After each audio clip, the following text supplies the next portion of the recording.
Gajananam bhutaganati sevitam kapita jambu palasara bhakshitam Umasutam shoka vinasha karanam namami Vigneshwara pada pankajam Gurur Brahma Gurur Vishnu Gurur Devo Maheshwaraha Guru Sakshat Parabrahma Tasmai Sri Gurave Namaha Sadashiva Samarambam Sankaracharya Madhyamam Asmat Acharya Paryantam Vande Guru Paramparam Om Sahana Bhavatu Sahanau Bhunaktu Sahaviryam Karavavagai Tejasvinavaditamastu ma Vitvishabhagai Om Shanti Shanti Shanti. Welcome to SanKatha online program session number 6. Today is September 23rd, 2017, and we are in the middle of the festive season of Navaratri. I want to start this program wishing you a very happy Navaratri. It's one of these festivals which is celebrated now all over the world in praise of the goddess Amba, Durga, Lakshmi, Saraswati, and they are worshipped during these 9 days and people really enjoy it. So there is a current of festivities going on right now, and it will be followed by Diwali, and then other festivals will follow. The Varsha Rutha has started off very well. As usual, I'm going to give you a summary and also an overview of what we did last time.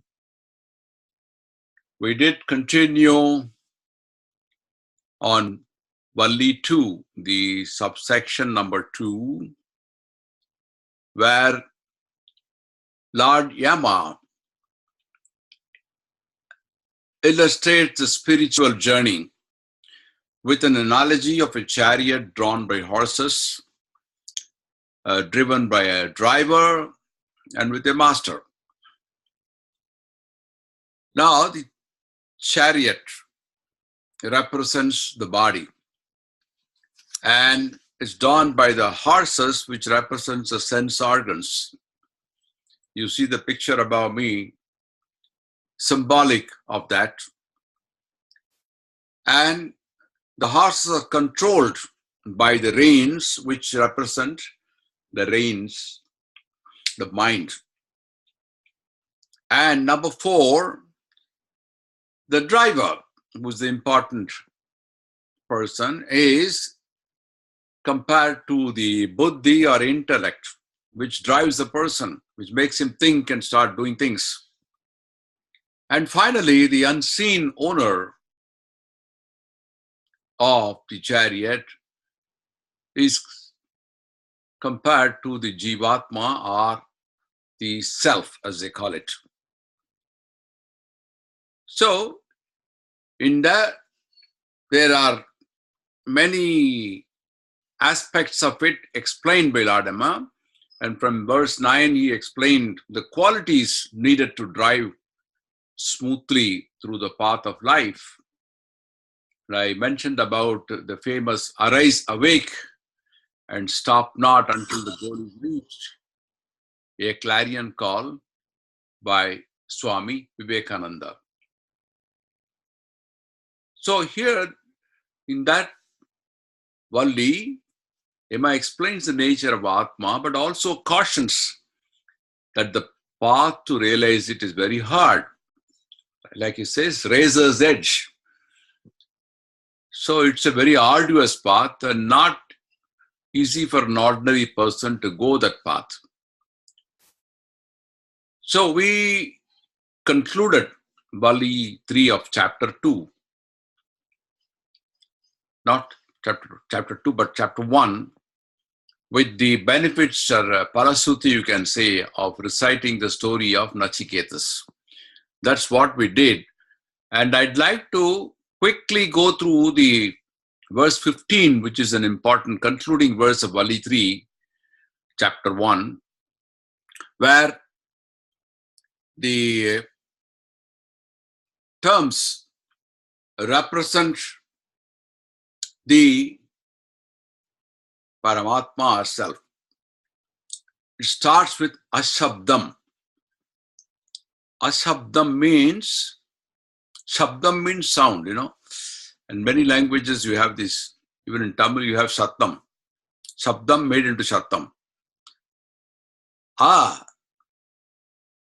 Is the opposite of a word in Sanskrit. Very easy. Sanskrit is such an easy language that you want to find the opposite words, put A. You will find that many of them have got that A. Nyaya, Anyaya, Krama, Akrama, Asuya, Anasuya. Famous Atri's wife. Asuya means jealousy. Anasuya means no jealousy. So you have Asabdam, is no sound. You also have Nishabdam. Nishabdam also means, there is a proverb in English, silence is silver. Speech is silver and silence is golden. So you have this Nishabdam also, a silence. Ashabdam, which means no sound. You can't visualize it hear it by any sound. Asparsham. Sparsham means the sense of touch. Asparsham means no sense of touch. Arupam. Rupam is a figure or a form. You see Arupam. Arupam is the opposite. No form or figure. Arasam. Rasam means the essence, or what do you call the content. You can find this. I mentioned about the South Indian meal having rasam, which is supposed to be very tasty. In a 3-course meal, the middle course is rasam, and arasam is devoid of any taste. Agandam. Gandham means nice smell. Agandham is no smell. There's no smell. Anadi. Anadi Anantam. The third line you have Anadi Anantam. Adi is beginning, like Aditya, the foremost. Adi is the beginning. Anadi means no beginning. Antam, Anantam. Now we call Vedanta, right? End of Veda is called Vedanta. What we are now discussing is Vedanta, the end. Anantam means no end. There is no end. Mahataha, very big, huge. Mahan comes from that. Param, Dhruvam. Param means superior, superlative. Dhruvam, changeless, eternal. It cannot change. Now, those are the qualities of self as described by Emma. So it's beautiful. Asabdam, Asparsham, Arupam, Avyayam, Tatha, and Arasam, Nityam, Anityam, Agantam, Cha, Anadi, Anantam, Mahataha Param Dhruvam, Ichayatam, Mrityumukhat Pramuchyate. Mrityumukhat is from the mouth of Lord Yama. These came. So this is something which you cannot visualize. But I did mention this journey has to go through several stages. The 5 stages I did mention. In one of the earlier lessons, I showed you a chart of Panchakoshas and also compared it with the Western philosophy of Maslow's theory of the hierarchy of needs. So where you go from one stage to another. So Panchakoshas have got Annamaya Kosha, Pranamaya Kosha, Manomaya Kosha, Vijnanamaya Kosha, and then Anandamaya Kosha, which is the ultimate, the bliss. So even in the pyramid, which we saw of Maslow's theory, the top rung of the pyramid is self-realization. So that is the stage in which it goes through to achieve or to realize this thing which we cannot visualize right now. If it has no sound, no form, and it has no smell, it has no sense of touch, all this is very difficult for an average person to visualize. So Emma explains this is the non-material spiritual entity which we are trying to realize by experience. So that was the verse 15 that we had in our last lesson. So today we are going to begin with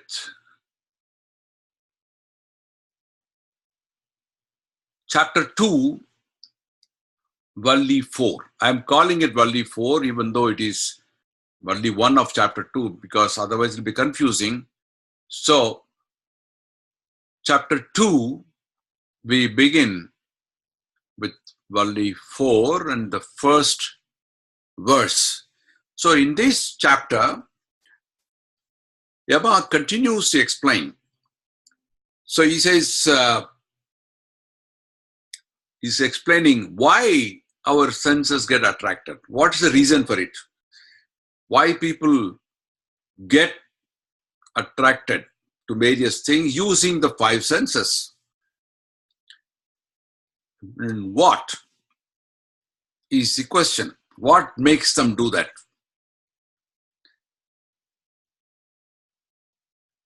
In the stages that we have, this what question is asked by many people.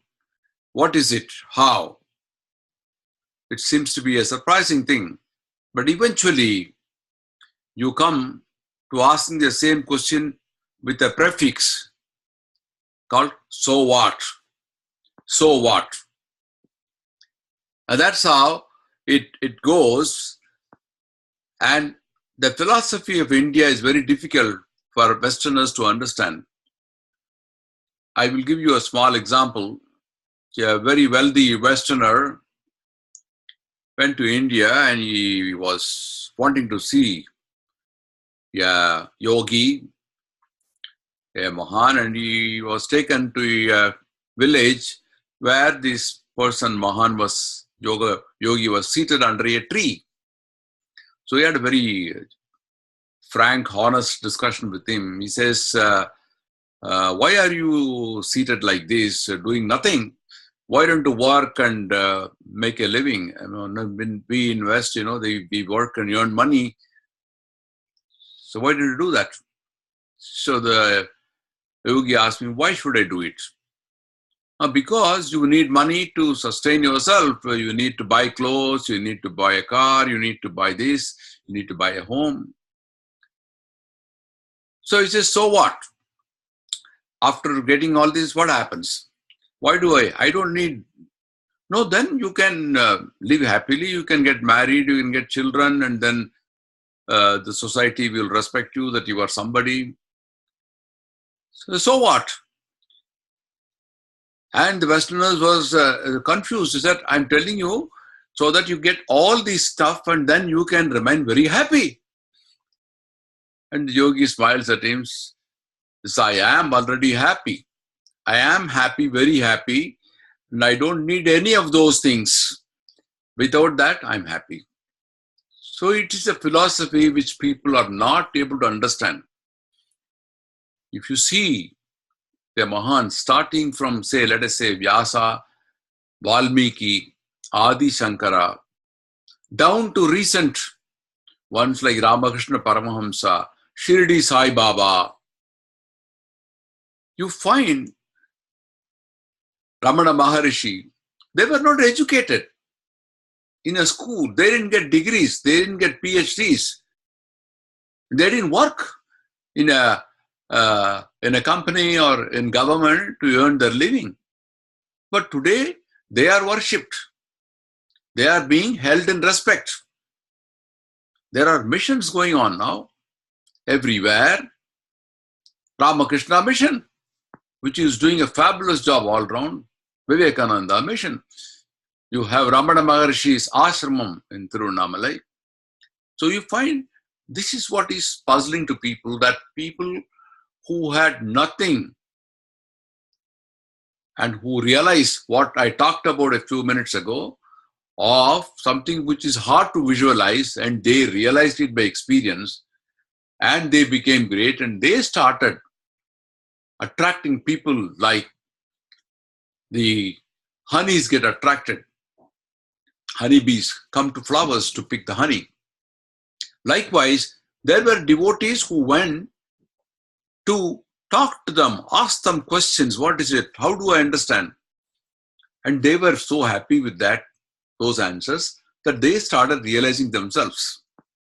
So that is what is something very unique about Sanatana Dharma, that it is not restricted to only millionaires and very rich people and meant only for certain classes of people. No, it's meant for everyone, universally applicable. That's the best part. You don't have to be even a Hindu. You can be anybody. And as you go further, I'll explain this uniqueness more from the verses that come in now. So let's start with this verse 1, Valli 4 of chapter 2. We are now in chapter 2. Paranchikani vetranatu swayambhus. Paranchikani vetranatu swayambhus.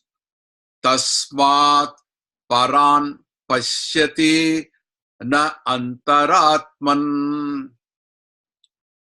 Kaschisdhiraha pratyak atmanam aikshat avrutta chakshur amrtatvam icchan.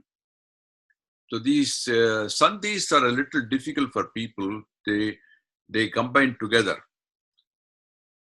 So this is fairly simple, not so difficult. Paranchi. Now this is a very beautiful explanation given by Lord Emma as to why people get attracted by the senses. Paranchi is outward. Para means out. Paranchi is outward turn. Kani refers to the sense organs like nose, eyes, the ears. Vetranat is damned. Swayambhuhu. Bhu is the root. To be, to obtain, to get. Bhuloka is also, Bhu means to be born. Swayam means self. Swayambhuhu means self-born, self-created. Who is that? Brahma. Brahma is a creator. Who created Brahma? He arose by himself. Swayambhuhu. And people sometimes think our Puranas are a bunch of lies and we don't believe in them. But today you look at Harry Potter movies, you look at Superman. Now there is a recent one called Supergirl, because they don't want to be lagging behind. So there is a Supergirl also, which my grandchildren watch. So people are interested in something super. So the Puranas are super. So why don't you go and see some of them and believe them? So they are meant to illustrate many of these principles here. So here, self-born is Brahma created himself. Tasmat is therefore Paranga, outward again. Pashyati Pashya, to see. Pashyati is to know, knowing by looking at it. Na, not antaratman, the one which is hidden, inner self. Kaschit is very rare. Dhiraha is the brave, the courageous ones. Pratyak Atman, Pratyak is actually rare. Pratya is a rare one. Atmanam, same as inner self. Aishat, beheld. Avritta Chachuhu, controlled senses. Amrtatvam, immortality. Ichan is desiring. Now, these may look kind of disjointed words, but when you look at the whole verse, then it makes sense. In Sanskrit, one of the beauties is that you can put words anywhere and yet you can convey the meaning. In English, it is not possible. But this is something unique, that you can place the words in different locations in a sentence and yet it will convey the meaning. So, who created these senses for us to attract many things? Emma replies, the original creator, Swayambhu. He doesn't say Brahma, but Swayambhu made the senses. And the self-created Lord, he set it kind of what you call in computer language default, There's something called default.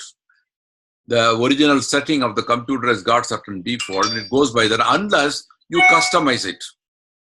Unless you customize it, it goes.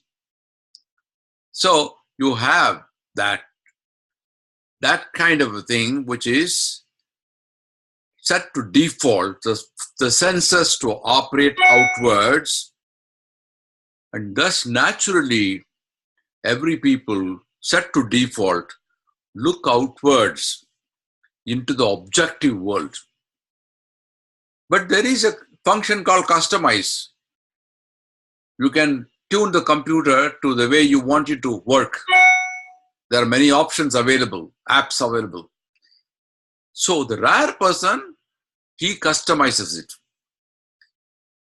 And that rare person, he's a brave person, and he becomes what is called self-controlled. And then the spiritual quest in him is an inward movement leading to the discovery of the divine in his own mind, in the innermost self. And it is that introspective process which is explained in this verse. Just 4 lines says beautifully that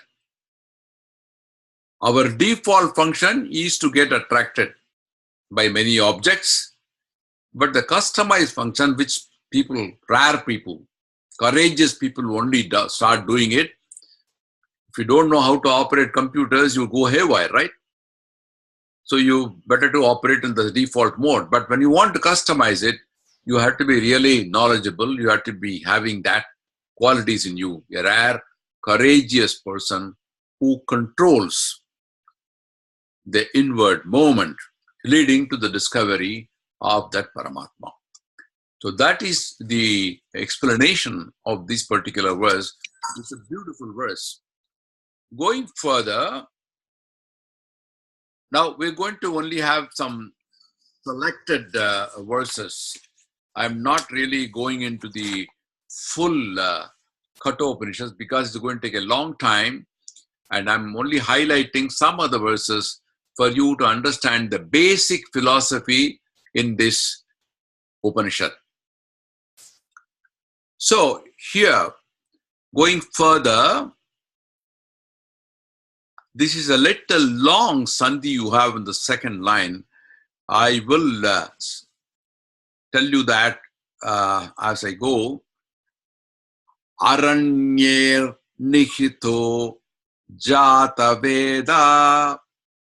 Aranyor nihito jata veda. Garbha iva subruto garbini bihi. Dive diva idyo. Now this is the next line, which is a little complicated, so I'll split it up for you. Jagravad bir havismadi bir manushye bir agnihi. There are 4 words combined together to form the long line you see in the second line.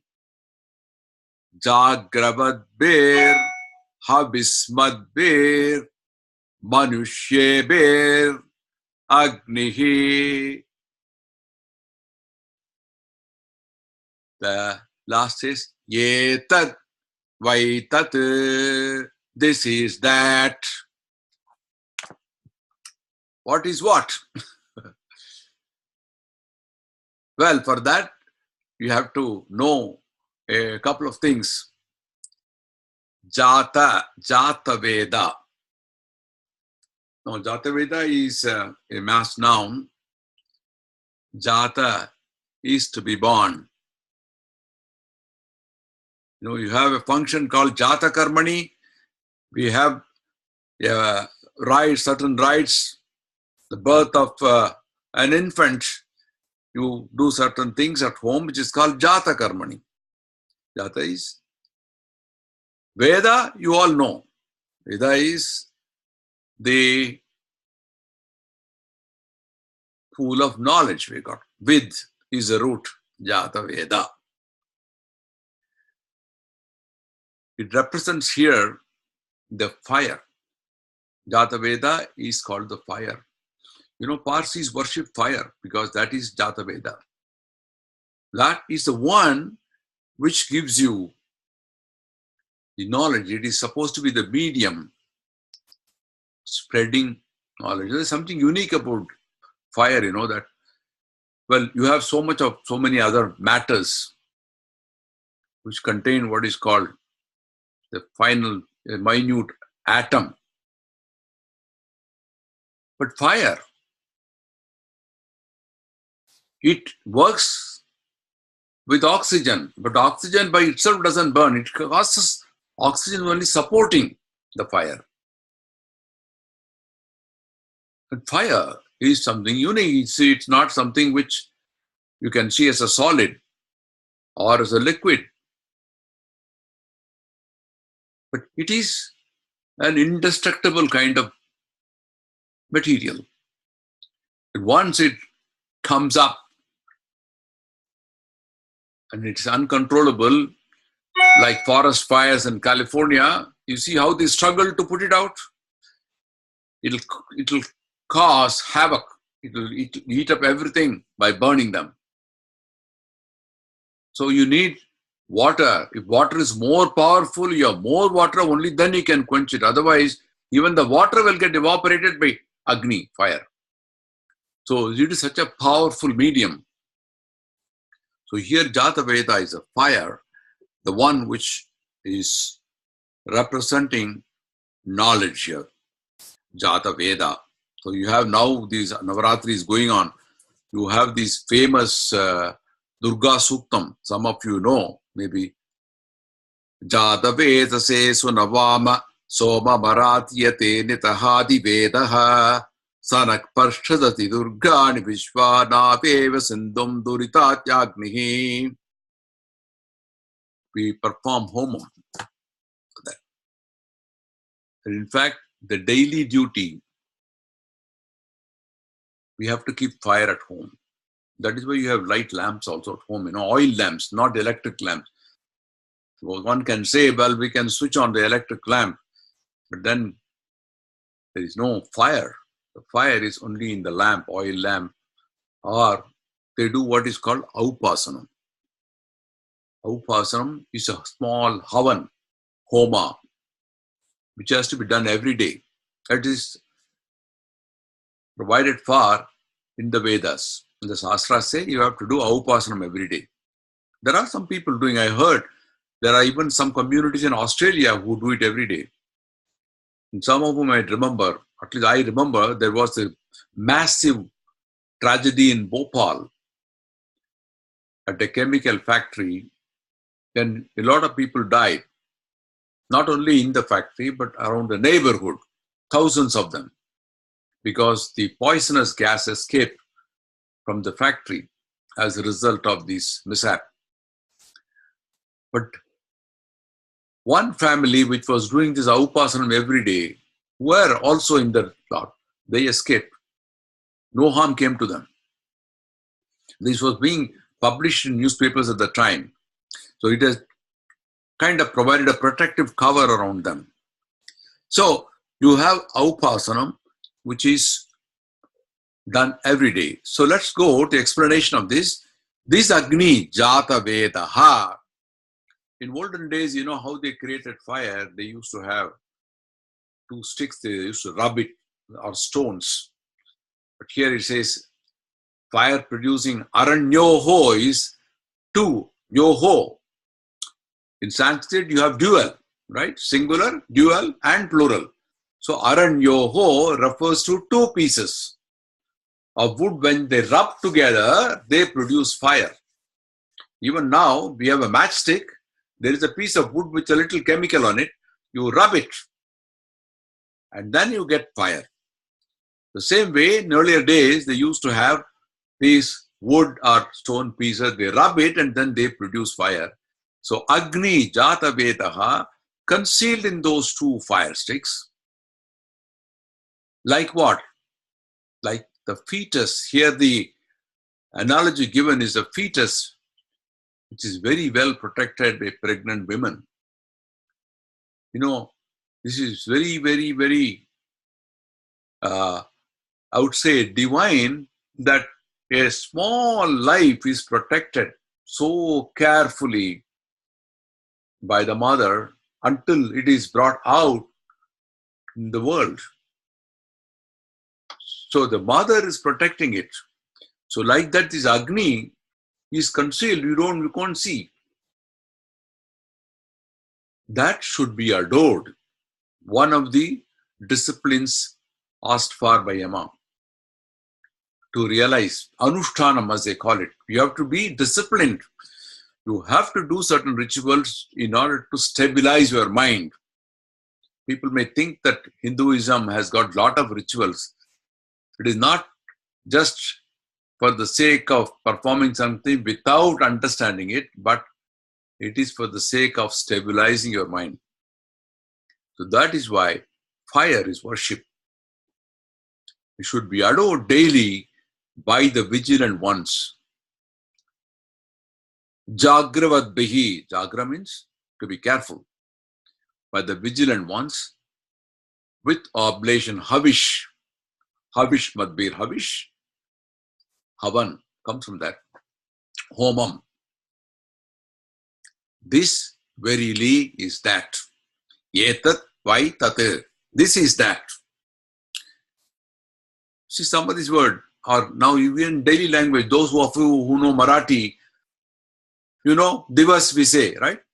Divas. It comes from diva, which means the day.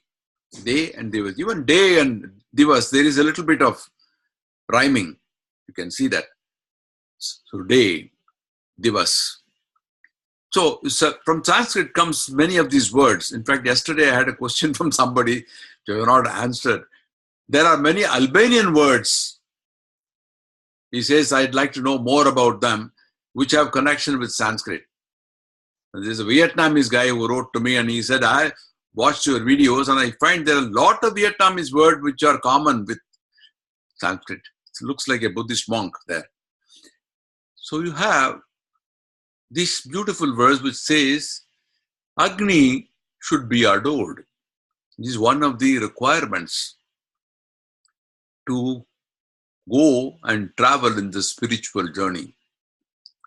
Going further, we go to verse 11.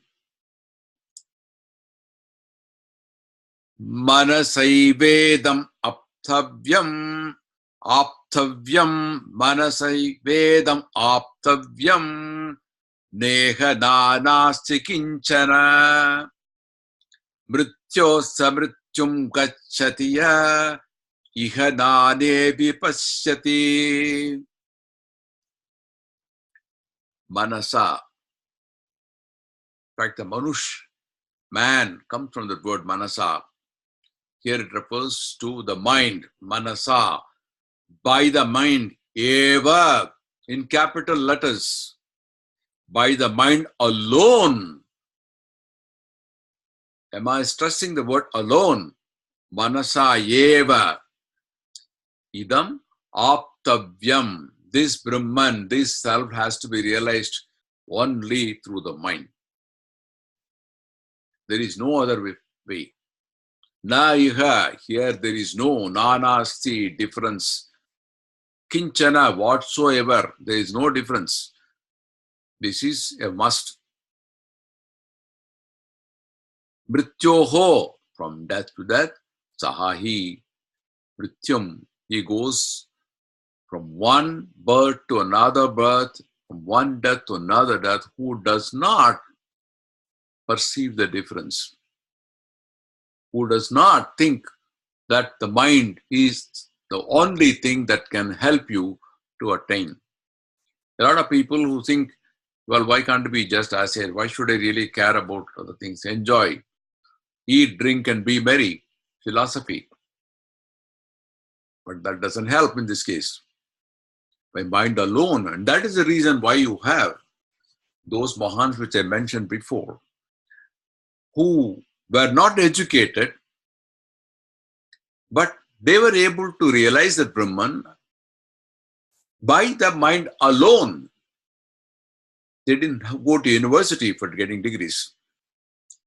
But such people are today worshipped in India.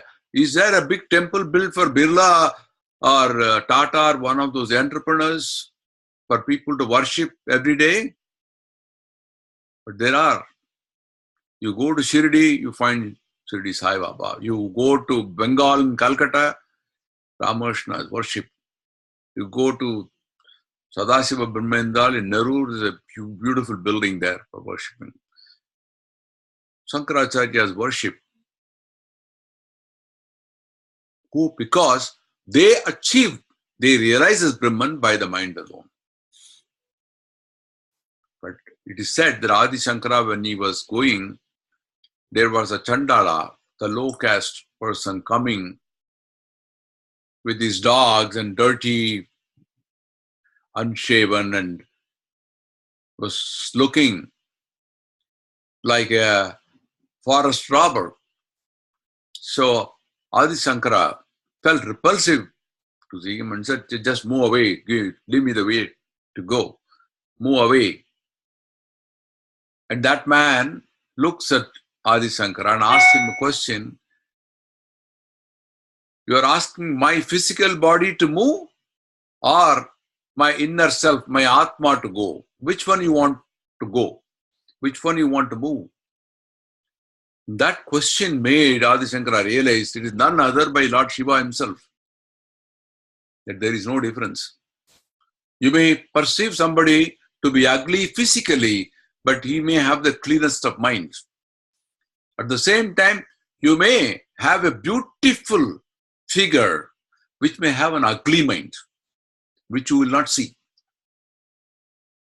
So here, Lord Yama is stressing that if you want to realize that self or the Brahman, it is only by mind, only in capital letters, by the mind alone.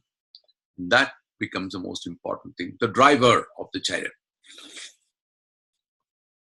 Otherwise, what happens? Punarapi jananam, punarapi maranam, punarapi janani jatare sayanam. Adi Shankara sings in Bhaja Govindam. You again is born, again you die. That cycle goes on and you go and get reborn. One fundamental philosophy of Sanatana Dharma. Going further, okay, where is this self or Atman located? I was answering this question. Where is it? Can you physically describe that? Angushta purusho madhya atmani tishtati ishano bhuta bhavyasya na tato vijugupsate ye tadvai tat. This is that. Angushta Matraha. You know, these 5 fingers, each of them has got a name in Sanskrit, depending on the function, really. Angushti, Anguta. In Hindi also, you say Anguta. You know, those people who are not educated, who can't sign, they put Anguti. Even today, you have fingerprinting in America, because each fingerprint is unique, created by somebody whom we don't know. There is no duplication. That is why they believe that fingerprint alone can identify a person without any doubt. Photographs can be deceptive, but fingerprint created by someone whom you don't know is unique. This is Angushti. This one is called Tarjani. You know what is meant by Tarjani? Threaten somebody. It may sound a little funny.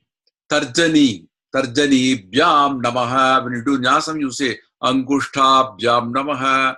Tarjani Bhyam Namaha. Tarjani is to threaten somebody. Madhyama Bhyam Namaha, the middle finger. This one, it has no name. Anamika Bhyam Namaha. Anami, Nama means name. Anami means no name. Anamika Bhyam Namaha. Kanishtaka Bhyam Namaha. Kanishta means the youngest.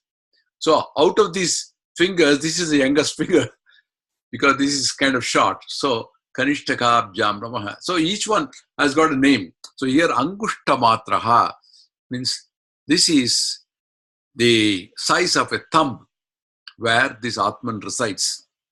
Size of a thumb is really representing something in the heart.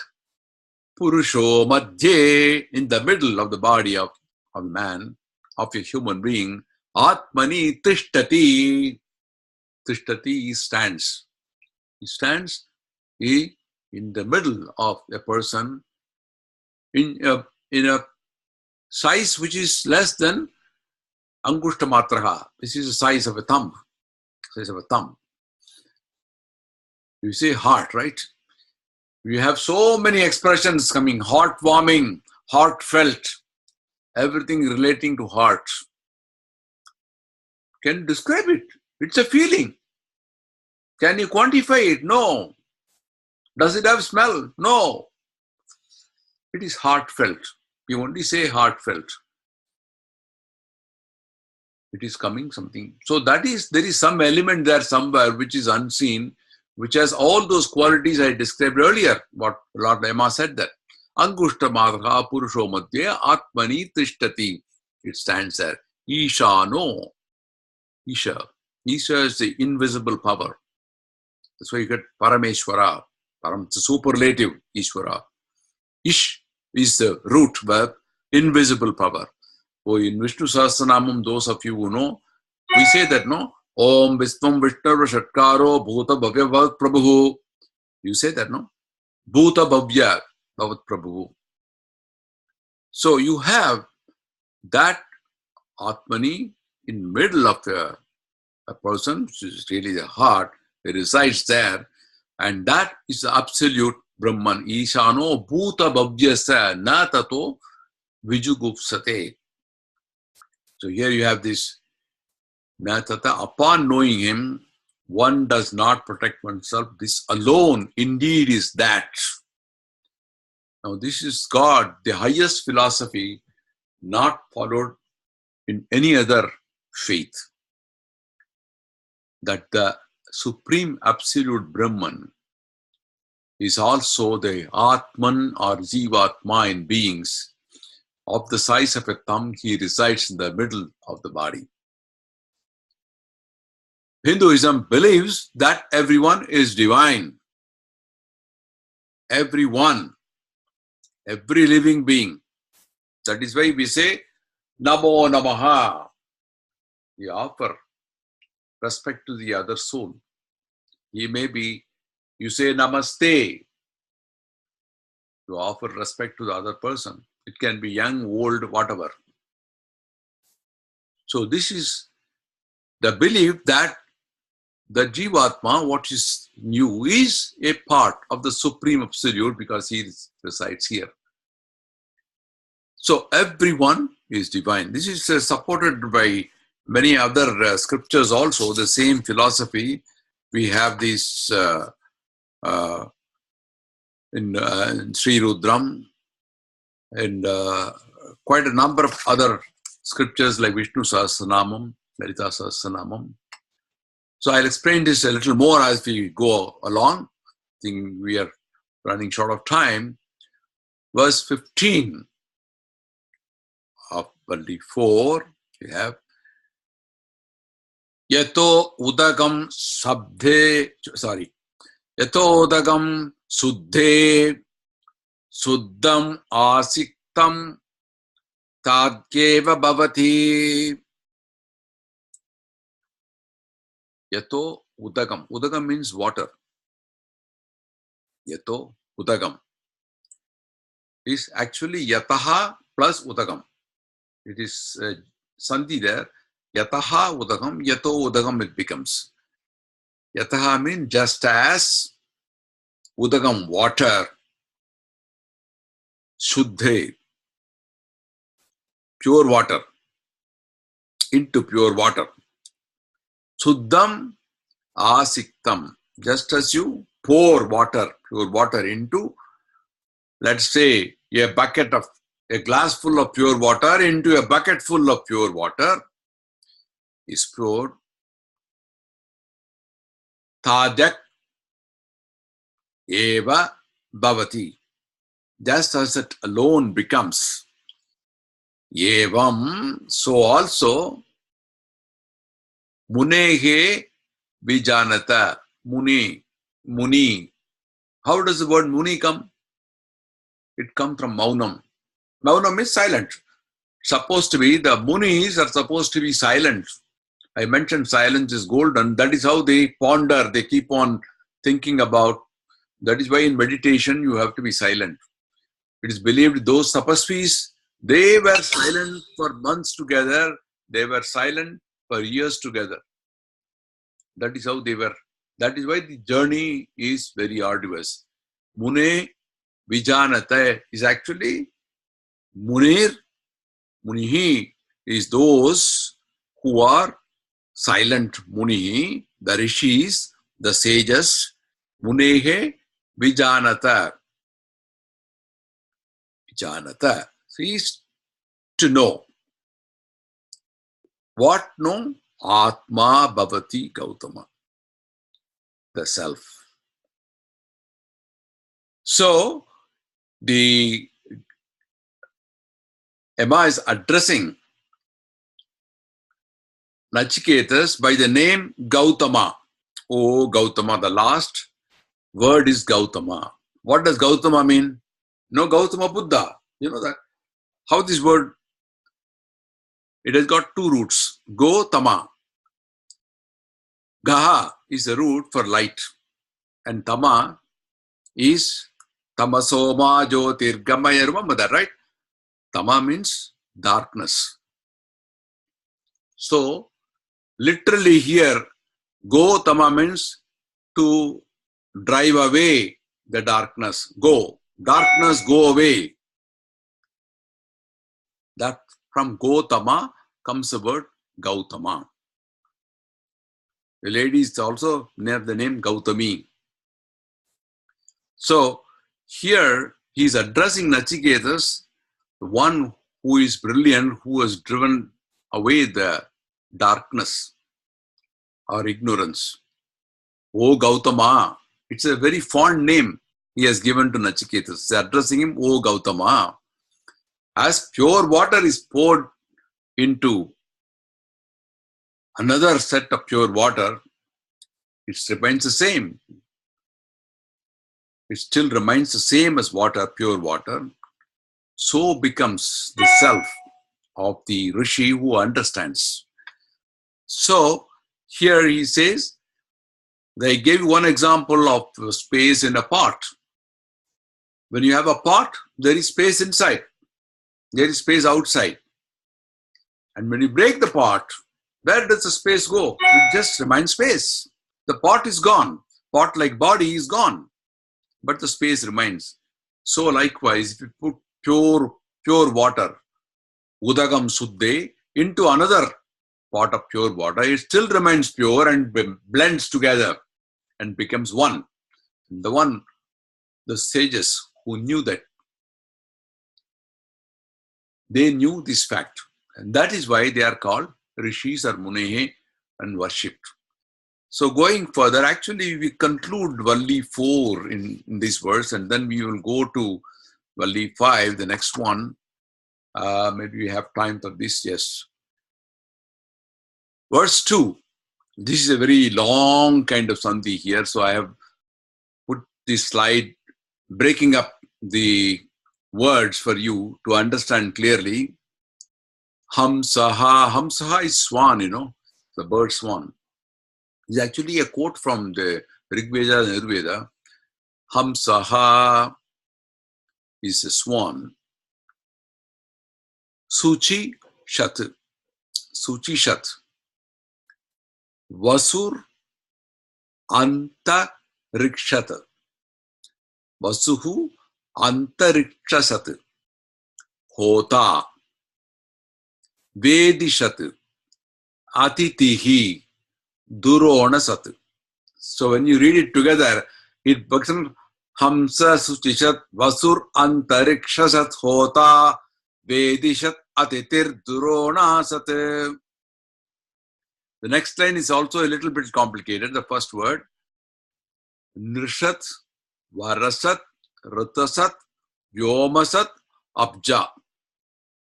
So there are actually 4 words linked together.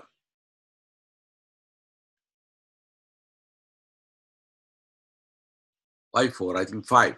Nrishat, Varasat, Rutasat, Vyomasat, Abja.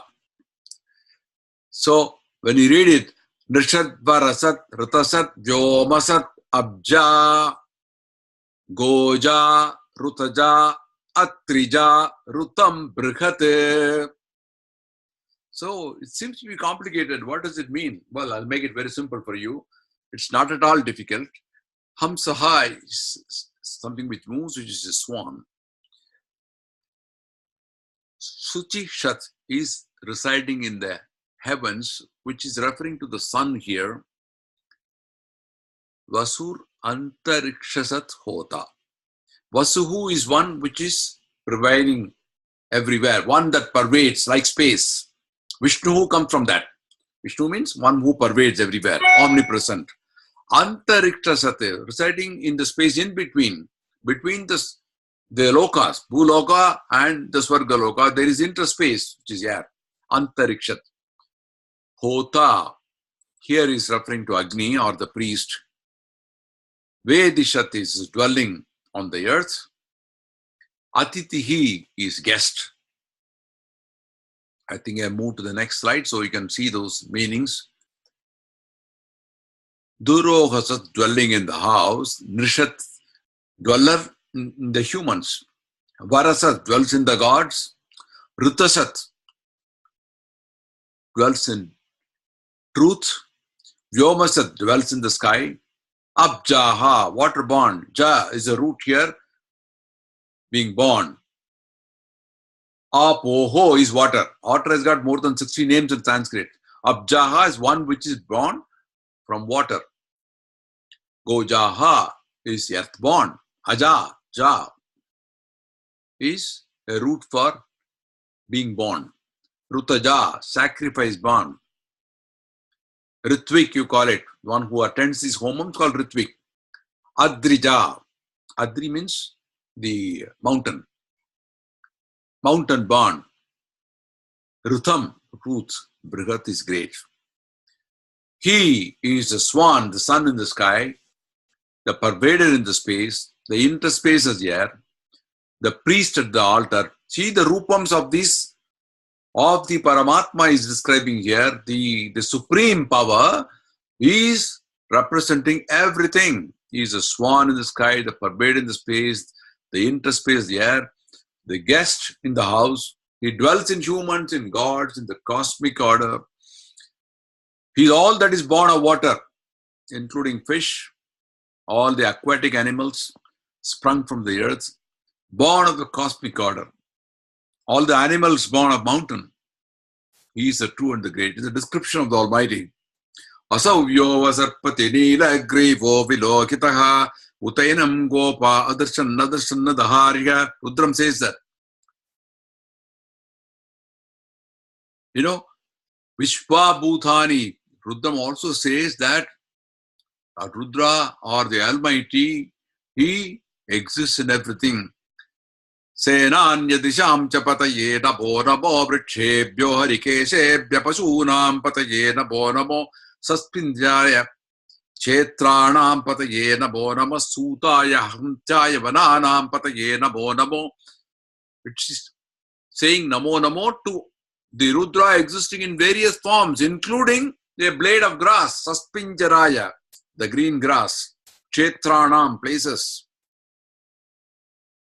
in human bodies, in living bodies, vrikshebhyo, in trees, keshebhyo, harikeshebhyo, pasunam patiyenam. Pasunam means all living animals. Senanye dishancha patiyenam, even directions. So here it is blending, it is synchronizing with what other scriptures say, that this Almighty is unfathomable. He pervades everywhere, not only in space, but He is present everywhere in living beings, non-living beings. That is a cosmic order. So this is where the greatness of Sanatana Dharma comes. That inwardly in every being is a Jivatma, and outwardly is a Paramatma or Ishvara, the invisible power. And there is no difference. That is his principle, the Advaitam, explained in simple terms. There is no difference. Both are same. Only the size may be different. You can think, I am here in the heart, and outside he is seen as somebody whom you cannot visualize. You can call him by different names. How is reachable? Only by Anushtanam. The rituals which were explained earlier, only by Anushtanam, only by mind. He stresses that, only by mind that you can reach him. So you have to worship him to gain immortality. Trayambagam vejamake sugandhem puttivardhanam urvaruko bandhanan nrityo mukshiyamam amritat. You don't have time to explain the meaning, but it's the Mahamrityunjaya mantra, which is recited in many other places. It's a beautiful verse which explains how you kind of gently move on to realize that ultimate truth. So I think we will stop at this point because we don't have much time. I thought of covering one more, but we don't have time. So we will stop at this point and then we'll continue with this Valli 5 and maybe Valli 6 in our next session, which is going to be on 30th. So right now I'm going to conclude this with our Dhyana Slokam, Shanti Mantram, and then I'll unmute all of you. Om Purnamada Purnamidam Purnat Purnamudachyate Purnasya Purnamadaya Purnameva Vasishyate. Om Shanti Shanti Shanti. I will now unmute you for questions, okay? Yes, you are now unmuted for any comments you may have. And I'd like to say once again, Happy Navaratri to all those people who joined a little later. I wish you very happy Navaratri. And next Saturday is going to be Vijay Dasami. Go ahead. Guruji, thank you. Very, very profound and very nice. Thank you very much. Happy Navaratri. You're welcome and enjoy the Navaratri. And do join us next week. There's going to be the concluding session for the SanKatha. So do not miss it. Okay? Happy Navaratri, Guruji. Happy Navaratri, Sundari. I hope you are very busy with inviting people and visiting. Yeah. We have kept Golu. Oh, very good. Send me a picture of it. Okay. Thank you, Guruji. Thank you. Thank you. You're welcome. Guruji,